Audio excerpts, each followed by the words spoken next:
Is this on? Yes, my lord. Good. Hello, this is God speaking.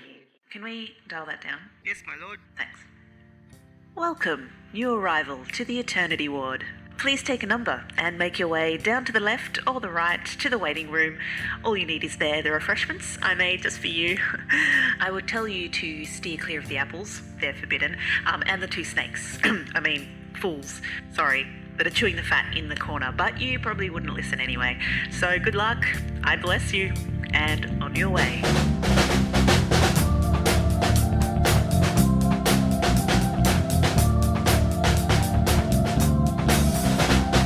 Welcome to the Eternity War, where we flick through old copies of Reader's Digest and chat with our buddies while we wait for an appointment with God. I'm Chris Adams. I'm Nick McKinnon.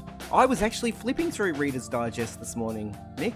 I was doing that. I was in a waiting room, not the Eternity Ward. I was elsewhere at a mechanic's getting my car looked at, and there were Reader's Digest there. Did you look at the laughter is the best medicine section? Yes, I did. Yeah, the jokes were pretty lame, really. Yeah. Yeah, exactly. Yeah, and that's the best part of Reader's Digest. So.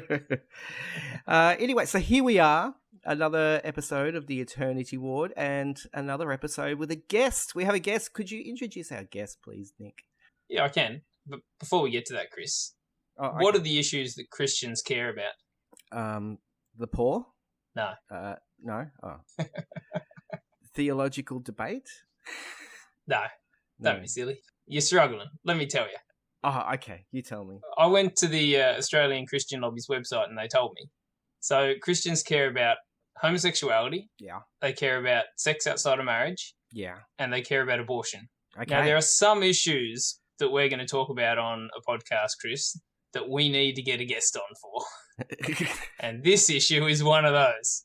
Because we're going to be talking about abortion tonight, and we wouldn't want to just have you and I talking about that because, you know, who the hell would want to listen to us talk about that? So I we've don't got want a to talk guest about in. it at all. No, I know you don't. See, I told you, Claire. Yeah, so we've got Claire. Oh, actually, you're going to have to make sure I pronounce this correctly, Claire. Is it Claire Van Ryn? That's it. Oh, thank goodness. Yeah, well done. So we've got Claire Van Ryn here, but we'll just call her Claire from now on. Claire is a writer, she's a blogger, she's a mum, she's about to be releasing a book-ish thing, book/magazine-y thing. That's right, yeah. And she used to write for the Examiner Launceston. How long did you write there, Claire? It was about 10 years, yeah. Yeah, she used to write the faith column in there. Yeah, I mean, I'm seeing Claire on Skype now, and I'm going, I've seen that face before many times. In the paper, yeah. Yes, you have. Yeah. That's it. Yeah, but I worked as a journalist while I was there, and I wrote a column kind of on the side, which continued after I became a mum, and I wrote it from home. Yeah. Lovely. And she's got her own blog called Faith Like a Mushroom. What does that blog look at, Claire? It's a window on life from a Christian perspective, I guess. It's mostly words of encouragement in people's faith journey. Yeah, cool. And you also tell like other people's stories in there as well. Yeah. Lately I've done a series called Flame Faces, which has it's really opened up my blog so that other people can share their own testimonies, which is God Speak for Story. Nice.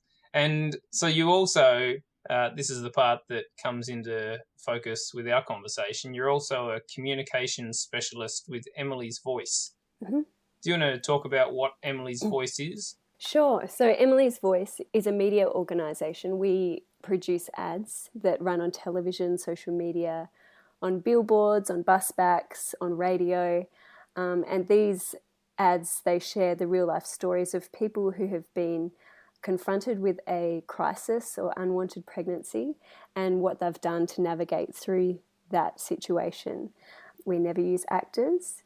They are real stories. And most of them actually, they reveal the hidden joy and the stories of hope that come from those situations despite the circumstances, because so often the circumstances are temporary, but life, you know, a new life born is obviously much more prolonged. Cool. Have you heard of Emily's Voice, Chris? No. How long's that been running for? We've been around for about 10 years now. we're stretching our reach, I guess you'd say. Yeah. Are you just based in Tasmania? I'm up in Sydney now. Or do you have a bigger reach? Yes, we do have a much bigger reach. So Emily's Voice campaigns can be seen in Tasmania, Western Australia, in regional Queensland, Hunter Valley of New South Wales, in Newcastle, and we're also expanding to Sunshine Coast and Cairns and other regional areas as well. So yeah, our footprint is growing by the minute. So is there a reason why you focus on those specific geographies? It's to do with contacts, to be honest. We go into a new area usually by invitation. So a church or someone with a particular interest in our work will express interest, and then we start by doing a survey of the region. So we get an independent researcher to survey a sample of about 300 residents, and we find out what the base kind of level understanding of abortion and opinions around abortion are, so that in, say, another 5 or 10 years, we can do the same thing and measure how successful our campaigns have been. Yeah, cool. You mentioned there that like one of your primary contacts in a location might be a church. Mm-hmm. Is Emily's Voice specifically a Christian organisation? It is not specifically Christian. Our content is not necessarily Christian, because we believe that our message stands alone. You don't have to be a Christian to believe that life is valuable. But obviously a lot of our supporters do tend to be Christians because that is ingrained in the Christian teaching. Isn't it, Chris? It is. One thing I want to talk about, how long have you two known each other? Oh. Because I don't know you, so I'm going to ask some questions, Claire, to figure out who you are. So how do you know Nick? Well, church, actually. He doesn't go to church anymore. But he used to, back in Longford Baptist Church days, and when his mum taught me ballet. And then we also attended the same school. I am a little bit older than Nick, though, so we were separated by a year or two. I think you're in the grade above me, but I don't... Yeah. You don't remember me? Is that what you're going to say? No. I was going to say I'm not sure if we're actually different in age, though. I've got a feeling we might be the same age. Yeah, I'm about to turn 35. Yeah, same. Yeah, okay. Yeah, I had a feeling we were the same age. I don't know how that worked, that you're in the grade above, but... I skipped prep. I must have just been stupid, so they kept me back a year. Always been the youngest in my year. Yeah, okay. Yeah. So did you grow up in a Christian household, Claire, or did you come to Christianity at some point on your own? I did grow up in a Christian household. I have a long Christian heritage on both sides of my family, actually. So, yeah, I moved around different denominations, and I now attend Door of Hope Christian Church in Launceston. Mm-hmm. And did you go through any particular theological training or anything, because you were being a journalist with, writing opinion pieces in relation to religion and so on? Yeah, no, I haven't. And okay. I guess what happened was there was a gentleman who was writing a column for the Examiner, and he'd been writing it for many years, and he did have theological backing, and he did a fantastic job. But a new editor came in, and she just wanted something different, and I just said to her, well, this is what I'll do. I don't have any theological degree. I'll just give you a very grassroots kind of understanding of my faith and how it relates to everyday situations. And so that's what I did, and that's what I continue to do. What I write is definitely not theologically driven, but it is. Yeah, that's all right. It's about being relatable and accessible to all people. But I guess my readership would generally be people like me, But when you're writing in a paper, your readership covers everyone that reads that paper. If you're writing an opinion piece, not everyone's going to share your opinion, so did you get a lot of feedback from when you were writing? Yeah, I did. Yep, I grew very thick skin during that time. Right. Yeah, so I use my columns sometimes to comment on topical issues that cropped up in the media. So sometimes that could be divisive, but I always sought to express my opinion with love and respect for all people. But I guess that the thing is that you don't know people's stories, you don't know what their backstory is, and so you just, even, if you write the most loving, well-intended article, you cannot understand where someone else is coming from when they read it. So I guess all I could really do in those circumstances is do my best to write in a loving and compassionate way, and then pray for the people who read it. So, yeah. What was your story in how you came to be such a passionate advocate for, well, what would be the word? Would it be pro-life or life choices, or why did you become such a passionate advocate to the point where you're writing these blogs and you're working within the Emily's Voice program and so on? How did that happen? Yeah, sure. That's a good question. The simplest way to answer it is to say that God put it in my heart, because I actually don't I don't have like a turning point. I can't go back and go, that is when my passion for this began. So I believe that God put it in my heart, and over time he has given me different experiences that have actually built on that. So I've had, people near and dear to me who have chosen to end their pregnancy, to take the life of their baby. And I've journeyed with them through that really difficult decision and, the trauma after the procedure. I've had 2 miscarriages myself. I mean, obviously it's very different to abortion, but it still involves life, and the life of a child tragically taken without you having known them, but knowing that they existed and that you carried them, that you were involved in their conception, and also knowing that God loves them. So that has really helped me understand the value of life and helped me to be able to speak into it. And then I think also just being interested in other people's stories and having that desire to be a vessel in the sharing of those stories has made me passionate about that. I love to be able to be the pen, I guess, well, so that another person who perhaps isn't as writerly equipped can actually share their story. And you're a mum now to how many children? 2. I have what age? A boy and a girl. Adelaide is nearly 4 and Roman is 7. And I have miscarried 2 babies in between. Okay. Yeah. So they are waiting for me in heaven. Yeah. So you believe that your miscarriages that you've had will be in heaven? Yeah, I do. Yeah. I believe that wholeheartedly. Is that what you would also believe about abortions, that if people have had abortions, then those humans will be in heaven as well? Yeah, I do, because I don't see them as being that different, in as much as their personhood has been established. The only difference is the way they have died. So I do believe that they are waiting for us in heaven. And I mean, you only need to look at a few verses in the Bible that I quote often. Can I read to you Psalm 139, verses 13 to 16? It'll be very familiar to you. For you created my inmost being, you knit me together in my mother's womb. I praise you because I am fearfully and wonderfully made. Your works are wonderful, I know that full well. My frame was not hidden from you when I was made in the secret place. When I was woven together in the depths of the earth, your eyes saw my unformed body. All the days ordained for me were written in your book before one of them came to be. And there are other verses like that. Jeremiah 1 verse 5 is another one that just kind of affirm that God knows us before we are known by anyone. We don't even need to be known by anyone at all to have existed.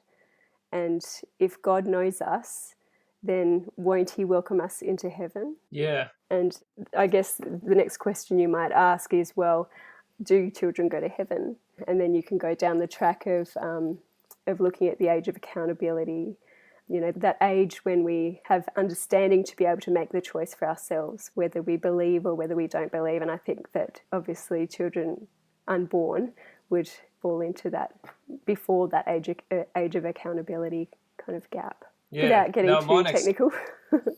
That wasn't my next question. That was a good question. Okay. That's probably why I didn't think of it. Can I just say that verse is just a beautiful piece of literature, at the very least. It's poetry, isn't it? It's amazing. Yeah. But yeah, what were you going to say, Nick? Yeah, so my question is, if these babies are all in heaven, isn't that a good thing? Like, isn't heaven a good place to be? And why would we be not wanting these babies to go straight to heaven? That's brilliant. If there's a heaven, I want to go there straight away. Yeah. This earth is not heaven. No, it's not. Yeah, I think that heaven, it must be a beautiful place for the fact that there will be so many children there. If you think of the fact that there are 80,000 babies aborted in Australia every year, and that's a conservative figure, I would say, then you just think how many babies there must be in heaven. So, yeah, certainly it is a good place to be.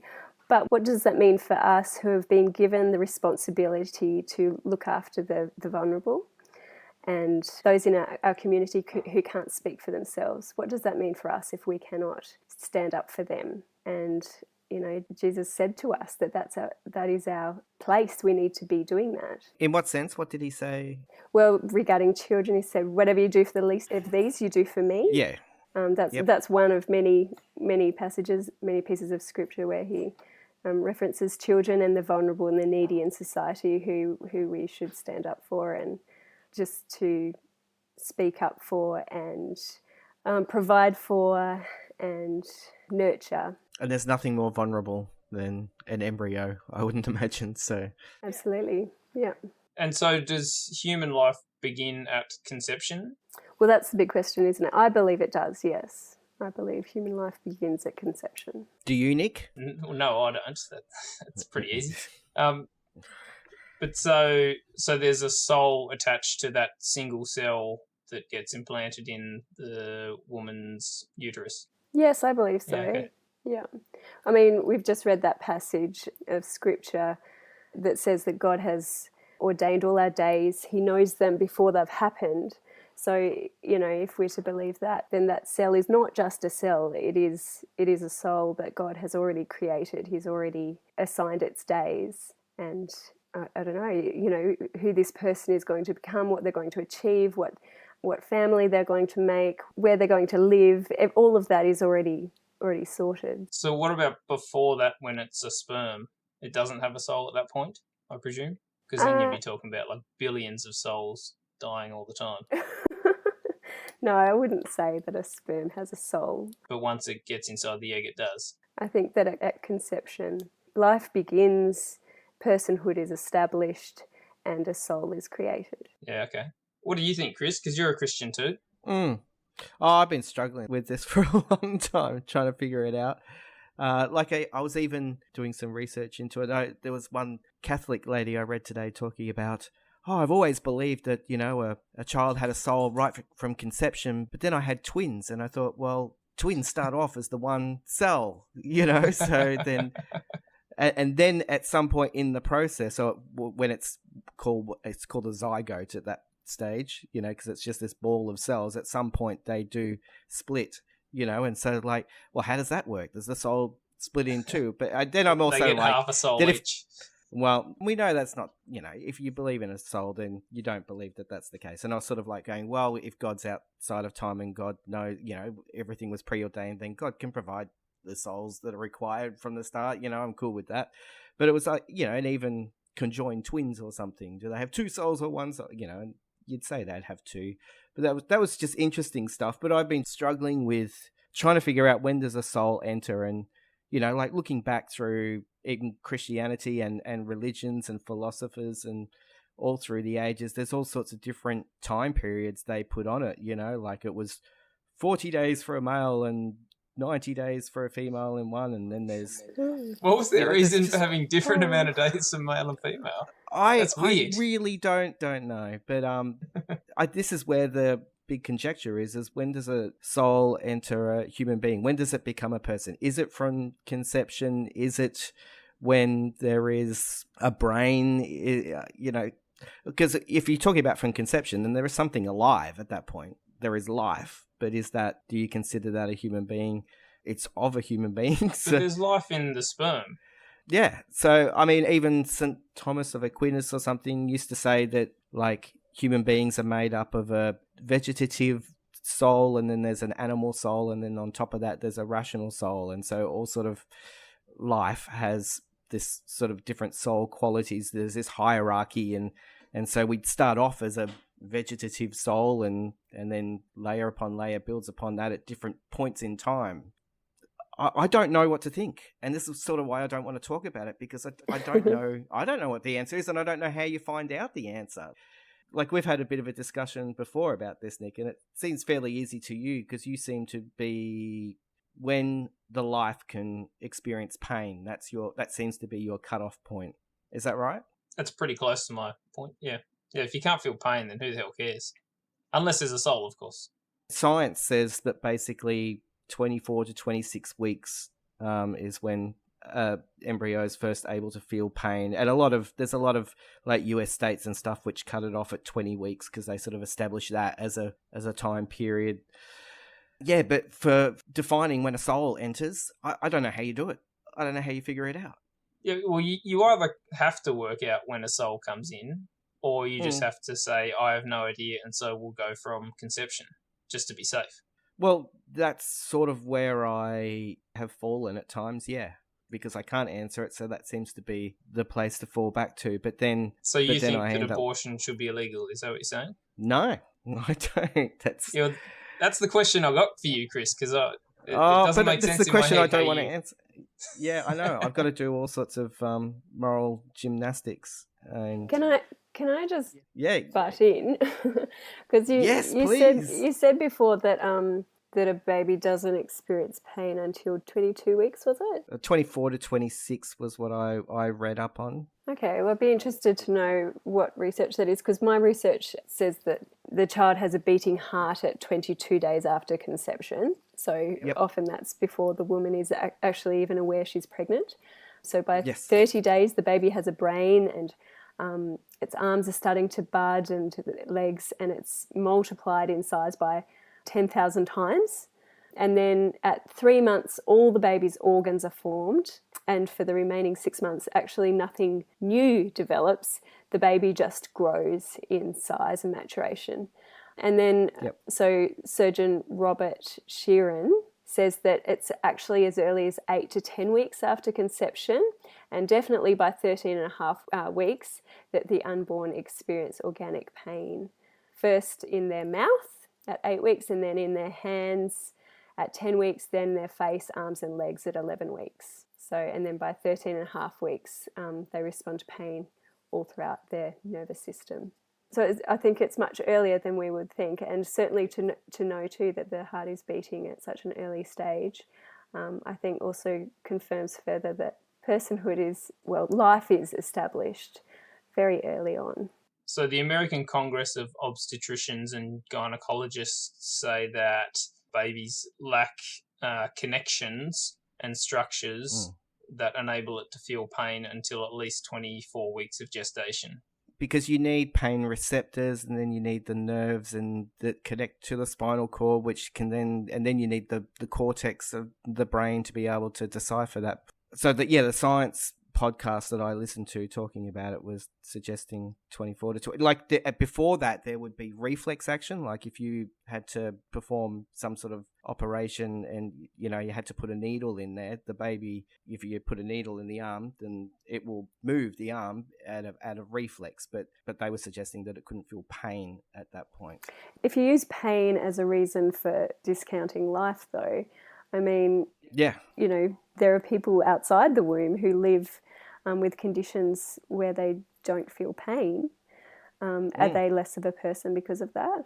I mean, when we start putting these parameters around what life is, then it's dangerous territory. It's the same with children with Down syndrome are being aborted at huge, astronomical rates. In some countries, there are no children being born with Down syndrome anymore because they are all terminated. Yeah, you're saying that it's very dangerous for us to make these leaps and these... Yeah, absolutely. Exactly. So, very dangerous. So we're talking about... When we say, no, I'm choosing not to have this baby because it has Down syndrome. Well, what does that say to our society that is trying to uphold this anti-discrimination around people with disability? When we're happy to kill them in the womb, but when they are living and breathing outside the womb, when they're in eyesight, then we must treat them, and rightfully so, as human beings. So it's just these paradoxes. And, there are other conditions, and, even to gender selection abortion or aborting babies with cleft palate or with countless different medical conditions. And I might add that the medical professionals frequently get it wrong. Babies are aborted for conditions that they apparently have and are often born completely fine. We recently encountered one story of a lady whose baby little girl was diagnosed in utero with a fatal neural tube defect. So she was told by the doctors, they told her they were like 98% certain that their baby would either be born dead or would die a few hours after birth. And they suggested she have an abortion. And they refused. They chose to carry through with the pregnancy irrespective of the diagnosis. And their baby was born completely healthy. Their baby had nothing wrong with it, absolutely nothing wrong with it. I mean, how often does that happen? And we don't hear about it. 2% of the time, I reckon, given that it was 98% probability that it would happen. Sorry, you lost me. Well, you said that the doctors told them that it was a 98% probability that the baby would die or die straight after birth. So then 2% of the time, it won't happen. Yeah, but what I mean is how often do people actually take the advice of the medical professionals and abort their child only to find that their baby was actually healthy? I mean, in reality, would they have found out that their baby was actually healthy?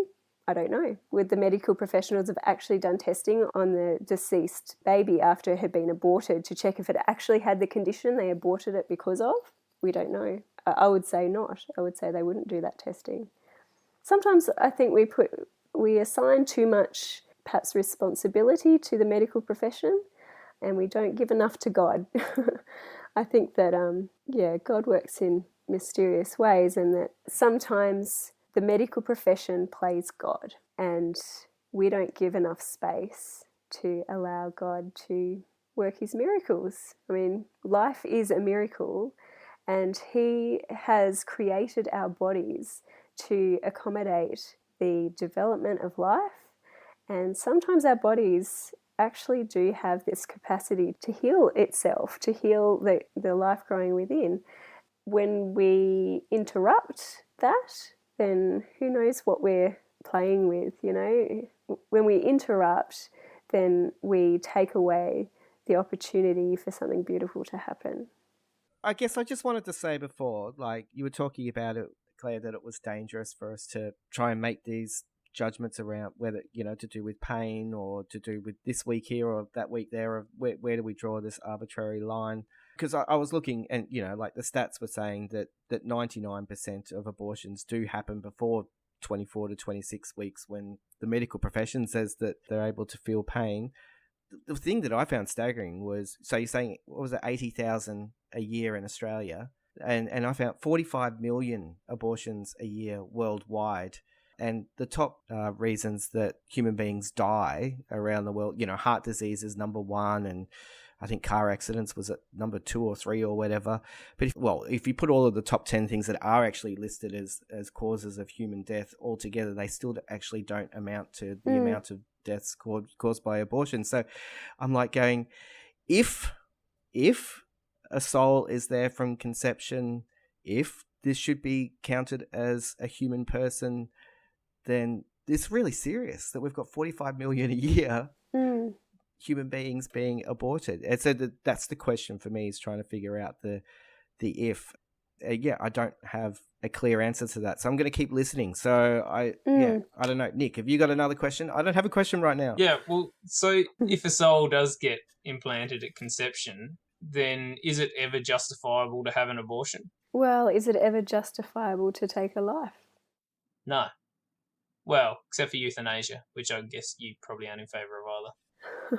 Yeah, let's not go there. No. Just one topic at a time, right? So no other than euthanasia, I say. What about you, Chris? Well, I mean, the obvious question that I guess you would get, Claire, and, so this is where I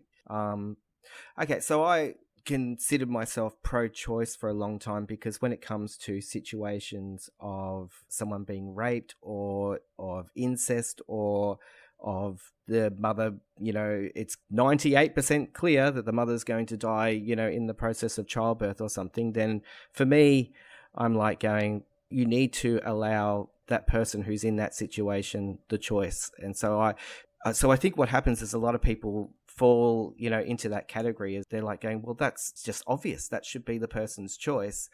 But that's actually quite a small minority of the abortions that do happen is any of those categories. And so then, because it becomes a political issue, and, then we got pro-life and pro-choice, and people just fall into one camp or the other, whereas I think it's much more complicated than that, which is why it scares me. Yeah. But so I'm like, for me, I'm definitely pro-choice in those situations, and I guess that would be the thing that would get thrown at you a lot is, well, what about someone who's been raped? I mean, what would your response be to that? Well, yeah, as you said, it's a very small amount of cases where abortion is for the reason of rape. Less than 1% of abortions are performed because the woman has been the victim of sexual assault. I guess it comes down to this. Rape is a horrific violation of women and men, but, we're talking about instances of women. However, is it okay then to perpetrate another violent act against the child? Rape is not the fault of the child. The guilty should be punished, not the child, not the innocent child who has been conceived as a result. And that would be my response. So it in no way minimises or, trivialises the shame and the pain that is experienced by the victims. But to destroy an innocent as a result of another violent act, it doesn't, two wrongs don't make a right. But a lot of people would say it's the lesser of two evils, potentially, because then you're going to say that, well, what about the other innocent in this, the person who was raped? And so then you're going to impose on them that they have to carry this child, and then they have to raise this child, and that changes their life. Their life's already been changed forever, and then it changes their life forever again. And I find it, and I think there are people who can choose to do that, choose to go through that, and they're amazing people. But I think to say that someone shouldn't have that choice of being able to abort a child in that situation, I couldn't tell someone that. I guess what you're saying, you're talking about body autonomy. And I guess it comes down to whether you do actually believe that there is life within the womb or not. Because if you believe there is life within the womb, then that life is separate from the life carrying the child. And so for you to say, well, that woman was raped, this violent act was undertaken against her, that's okay then for her to undertake another violent act against another autonomous body. Is that okay? Another aspect to consider is it actually a healthy thing for a woman who has been raped to follow through with an abortion, considering the emotional trauma that abortion often has on a woman after going through with that procedure? And there was one study of 192 women who conceived as a result of sexual assault, and 70% of those women continued their pregnancies. Of those 70% who continued the pregnancy, not one regretted the decision. So no one regretted having their baby. No one regretted giving birth to this life and, being given the opportunity to love this new life. However, 78% of the women who chose abortion regretted their choice. Something to think about. It's a tough one, isn't it? It's all tough. It is tough. And I mean, if your wife or partner was raped, what would you do? Yeah. Yeah. For me, it's like it doesn't matter where you fall on, whichever side you fall on of different types of the argument. For me, it all comes back to what's at stake here is the dignity of the human person. And I guess it's both the born person and the unborn person that we're talking Absolutely. about. The dignity of the woman as well as the unborn child. The dignity of families as well and of community, because abortion doesn't affect just one person. It has a knock-on effect. It affects the dad as well. I've spoken to the partners of women who have had an abortion, and I'm talking like 20, 30 years later, and they carry with them this sense of shame that they allowed her, or that they pressured her, or they drove her to the clinic and they allowed her to go through that without their support. I have witnessed testimonies of abortionists who have carried that trauma with them, where they've kind of come to a point of realization that what they're doing is not harmless. It's not harmless to the unborn. It's not harmless to women. It's not harmless to community or the larger society. And then also all the medical professionals, the nurses, the receptionist, all those people who play a role in the chain of a woman deciding to have an abortion, her GP, her friends, all those people, they are all impacted by the decision to take a life, because to take a life is a big deal. It's a big impacting thing. That's why at Emily's Voice, our position is to love, to support and to honour and respect women, and to help reframe the discussion around life in our culture. We want our community to start to think about abortion in a different way, so that eventually it becomes something that is unnecessary, it's unreasonable, and it's just unthinkable. That's where we'd like to see our society arrive at.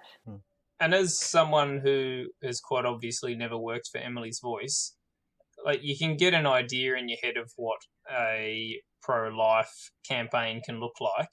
But I remember, like, there was a controversy a few years back, probably still continues, Claire, I don't know, about some advertisements that weren't being aired on television because, I don't know, if someone didn't like them or something, and they were Emily's Voice ads. And I remember just hearing this story, not having seen the ads, but hearing the story and going, oh yeah, they're probably, pressuring, making women feel bad about who have had abortions. But then I went and actually watched the ads, and they're just the most loving, caring ads that I've ever seen in my life, and I couldn't believe that they'd been taken off air. Like, I think Channel 10 refused to air them or something like that. Yeah, so now we have to have the kind of droning political authorisation at the end of our ads as a result of one complaint to ACMA, the Australian Communications and Media Authority, from memory.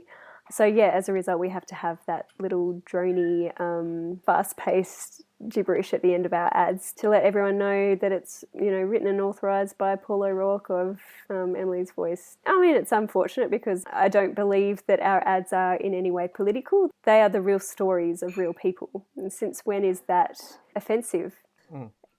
I'll give you an example.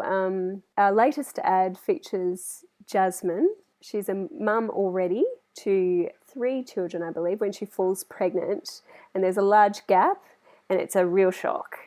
And so the ad just shows her just kind of, dealing with the horrible nausea of, that first trimester, and just going, what on earth? They're established in their careers, everything's going well, and then bang, a newborn. And I mean, having a newborn in your home, it's quite a big responsibility, and your life is thrown off kilter. However, they embraced it, they gave birth to a beautiful little boy, and in their words, life couldn't be better, I mean, life is that.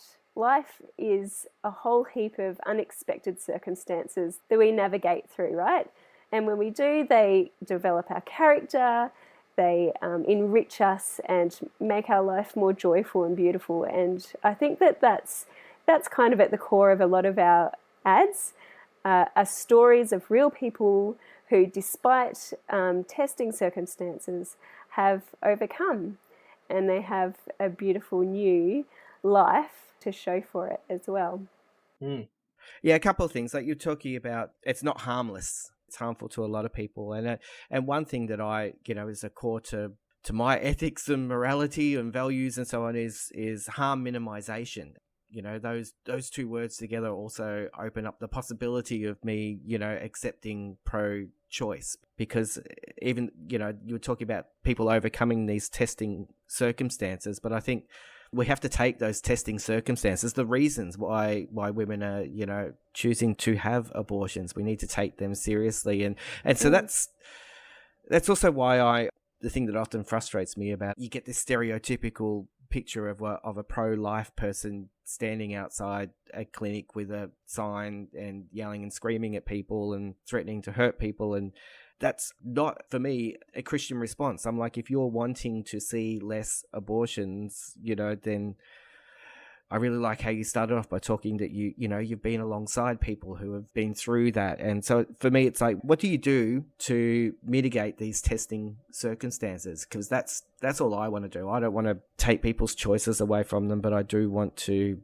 try and make a difference to people's lives where they feel like they can, have the child. They don't feel like they financially can't do it, or that a lot of reasons is there's this massive fear of being a single mother. Or they've got a bad partner, or just a really unsupportive partner, or someone who abuses them. There's a fear for a lot of people, and so I'm like, those things are real. They're Absolutely. real, Yeah, but they're also circumstantial. Yeah, they are. Yeah, and so a Christian response is, how do you get alongside those people? What do you do when someone has an unplanned and unwanted pregnancy, and maybe the child, it's not going to be cared for, it's not going to be loved, that's a worry. Like I work with young people who tell me horrific stories of mum looks at them in the face and says, "You were a mistake. You're never meant to be here. Every time I see you, I wish you were dead." But that person is a real person as well. And so, yeah. To say that anyone was a mistake, I mean, surely half of us were all unplanned, But, yeah. but we're still loved, Yeah. So. What you're saying, give people real choices. That's what we need to do. Give them the full spectrum of choice. The pro-choice lobby, they just want the choice of abortion being front and centre. But what we really need to do is to educate people well on the truth of abortion, what actually happens in an abortion procedure, what are the side effects, and not only physical but emotional and mental. What are the other options? The other options are not discussed often enough. Adoption, for example. Why isn't adoption offered more freely? Support. The best help that we can be to a person who is facing an unplanned pregnancy or a crisis pregnancy is to stand in the gap, to just be there, to be ready to attend all those prenatal appointments, to go to the scans and to share the joy, to celebrate, to throw a baby shower, to throw money at them if they need it. I mean, we're talking about life, so we should be, digging into our wallets and, paying for, a pram or a change table or, newborn clothes. Yeah, we just need to stand in the gap. If there's an absent partner, then, to just be around and be available and to cook meals, all really, really practical things that any one of us could do if we just have our eyes open to the need and are willing to put feet to our faith, basically. So is that what Emily's voice is? You said you're trying to change the conversation around abortion, so it becomes less this battle between people on political spectrums or between a theological position and a legalistic position. You're wanting to, because I like that idea of standing in that middle ground. I don't know. Do you want to see laws changed as well? Is that one thing? Like Ireland at the moment is, in 2 weeks' time, they're going to have a vote. At the moment, it's not legal in Ireland, and they're having a vote. And would you like to see Australia change its laws or alter its laws? Well, abortion is legal in most states in Australia anyway. No, I don't think that abortion should be legal, but are you asking me personally, or because you started by asking me about Emily's voice? Sorry. So as an organisation, Emily's Voice exists to change culture at a grassroots kind of level.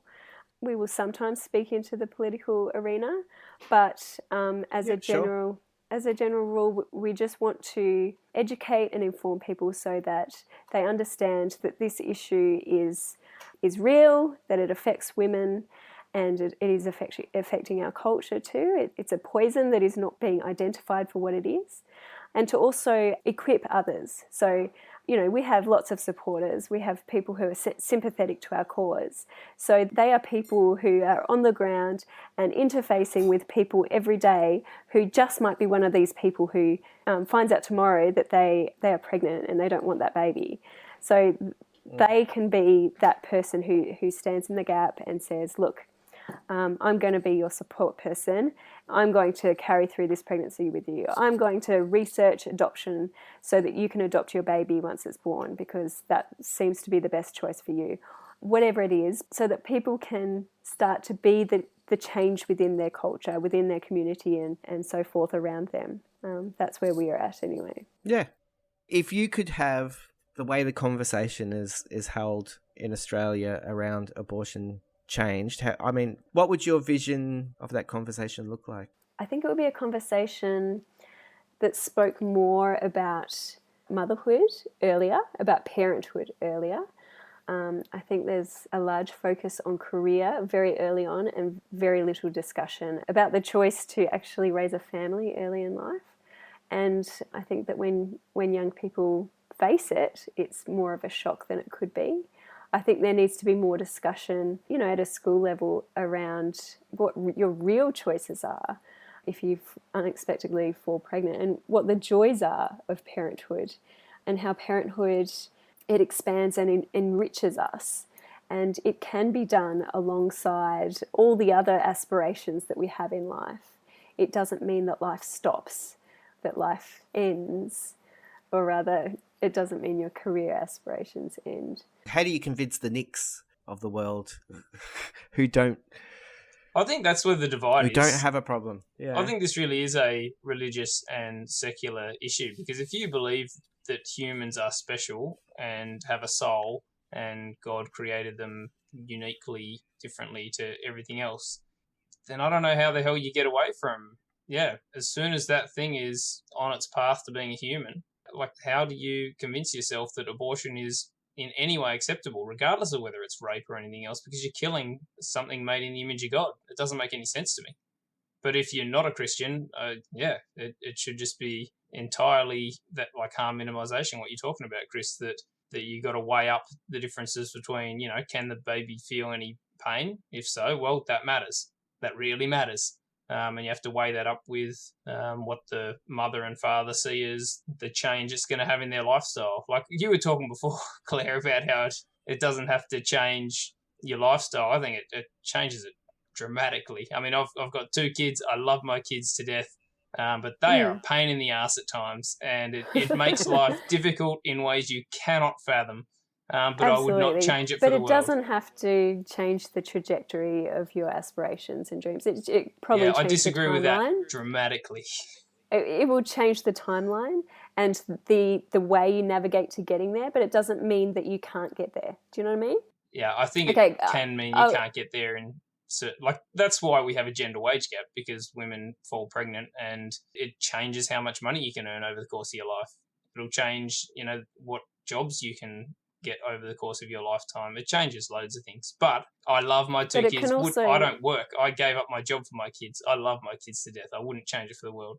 But it does change your life. But it's worth it. Yeah, it changes your life, but it can also change your life in good ways. In a career perspective as well. I would say I'm a much more I am much more able to multitask, for example, in the workplace. And I'd love to tell you a story. Actually, this might even be a great way to end. There's a local girl, Stacey, who we found out about at one of our Emily's Voice dinners, and she fell pregnant unexpectedly. She was 16 and she was living in a women's shelter. She was estranged from her mum. She dropped out of school. So she fell pregnant and she watched one of our ads on television. It was the ad featuring Madeline, who actually had an abortion and was sharing her grief, the sorrow that she lives with, knowing that her baby, that she chose to end its life. So Stacey watched this ad, and then she also received one of those little feet pins. I don't know if you've seen them, but little lapel pin, little feet at 10 weeks. She received those in the mail, and as a result, she chose to keep her baby. Now, that decision to keep her baby, his name is Oliver, resulted in her reuniting with her mum. So she moved back in with her mum, and her mum was able to support her through Oliver's pregnancy and his birth. She went back to school and she started studying hard because she suddenly had this impetus she had a reason to get good marks because she wanted to be able to one day, set herself up so she could get a better job so that she could support herself and her child. So she was back in school. She cleaned herself up so she wasn't on drugs anymore. She stopped taking drugs and eventually she also reunited. Sorry, I think with Oliver's dad, I may be wrong, but and was able to establish herself in her own unit. So all these things might not have actually happened if it wasn't for her falling pregnant. So do you see how a hard thing, falling pregnant unexpectedly, can be the catalyst for really amazing, great, meaningful change in a person's life? And when we just say, look, just have an abortion, get rid of it, then your life will be back to normal. Yeah, I think that we're robbing women. And you're also minimising the psychological impact that having an abortion can have on a woman. Yeah, that's right. And so her baby, having a baby, was healing for her. It healed her in many, many ways. Mm. Yeah. Well, we better leave it there, Claire, because we've already gone over the time limit you gave us by about 15 minutes. So we're terrible hosts. We apologise. You've been very generous with your time. Thank you for joining us on the Eternity Ward. I would want to really encourage people to go and have a look at the Emily's Voice webpage and have a look at some of the ads, especially because you'll look at them and you just go, oh, what are people complaining about? They're beautiful ads. And you will learn stuff about the process, like I certainly did when I watched them. So are there any other places where people can keep in touch with both you personally and also Emily's Voice? Yeah, well, Emily's Voice is our supporter page, and our sister page, you might say, is Not Born Yet, which is for people who do find themselves in those situations of unplanned or crisis pregnancy. So both of those sites have lots of information about what we do, but also information for people who want to know about, what are the facts of abortion, what are the risks, and what are the precise procedures that people undergo. Where can I get help? Where are all the pregnancy support services in your area? All that kind of information is on the Not Born Yet website, as well as the ads and real stories of people probably just like you. So that's all on there. And if you want to connect with me, you're welcome to jump onto my blog, which is faithlikeamushroom.com. And what's the book/magazine that's coming out soon? That's called Flam. So it's based on the same blog, Faith Like a Mushroom. And it is a collation of my work, of my articles. They're vignettes that double as devotional style reads that prompt people into deeper relationship with God. I'm hoping that readers will find encouragement there too. And there's also a handful of real stories of local people as well who have shared about their journey with Jesus. Cool. Thank you, Claire. You're very welcome. Coming on the Eternity Ward. Thank you for inviting me. It has been a pleasure. Beautiful. What are you going to say goodbye as well then, Nick? What, mate? Yeah, goodbye. I've not done that. Au revoir. Thanks for joining us. See you again soon.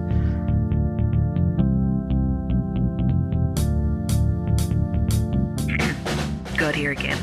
Are you shaking your head incredulously or nodding in approval? Well, if you got something out of this episode, you could really help those poor idiots by contributing to or supporting the Eternity Ward. You can leave reviews on iTunes or wherever you listen to it. You can share it on social media or discuss it in your blog, podcast, or fellowship group. Subscribe, like, nod your head, raise your fist, send a hallelujah. I don't know, but don't send a prayer because I'm kind of busy right now. Join the discussion in the comments section, ask questions, and do come back and join us again here on the Eternity Ward.